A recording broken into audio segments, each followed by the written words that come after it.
suis Bartsen Arzen. On habite ici à Herborn. C'est une ferme au Luxembourg. Et on a des vaches laitiers ici dans l'étable.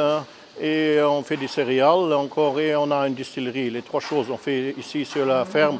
On a entre 85 et 90 vaches laitiers. Normalement, on a un robot pour traire. La moyenne des vaches, c'est 10 000 litres par an avec 4% de graisse et avec 3,4% de protéines. Le dernier an, on a traité avec un robot 750 000 litres de lait et on a livré à la laiterie Arla. La ration des vaches, ça c'est toute l'année la même chose. Il reçoit 20 kg de zilo de l'herbe et 15 kg de maïs.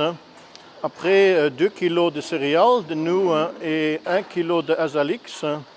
Et après encore les minéraux, on donne encore dans le mélangeur. On donne au robot encore un correcteur, 1 kg pour 2,5 litres de lait.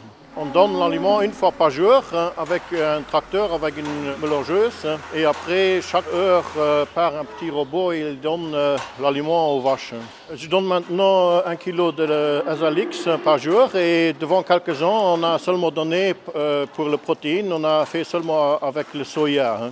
Mais je veux arrêter avec ça et je veux utiliser des produits de la région. À cause de ça, on a commencé avec le colza et maintenant on a déjà 2/3 de la protéine qu'on donne aux vaches, on a déjà fait avec l'azalix. Il faut faire plus de produits de la région parce que quand je vends mes produits, je veux aussi que les personnes de la région achètent ça et pas que ça vienne avec beaucoup de kilomètres ici.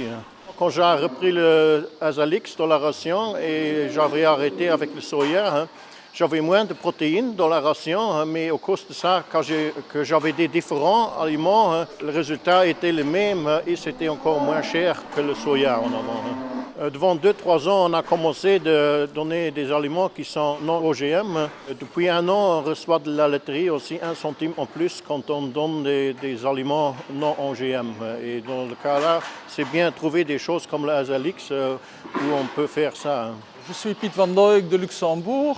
Je suis négociant privé et producteur d'aliments et on fait 100% des aliments sans OGM. Monsieur Bartsen a été très heureux quand on a trouvé un produit pour remplacer le soya ou le colza pour faire de la protéine dans sa ration. Alors le SLX avec la luzerne, les pulpes et la drèche de blé, c'est un de 25 qui apporte quand même beaucoup de protéines. C'est un produit qui améliore bien sa ration pour les vaches. Ici, on prend 1 kg d'azalix, 1,5 kg de colza et 2 kg de céréales. Et ça, on fait dans la mélangeuse. Après, on donne aux vaches.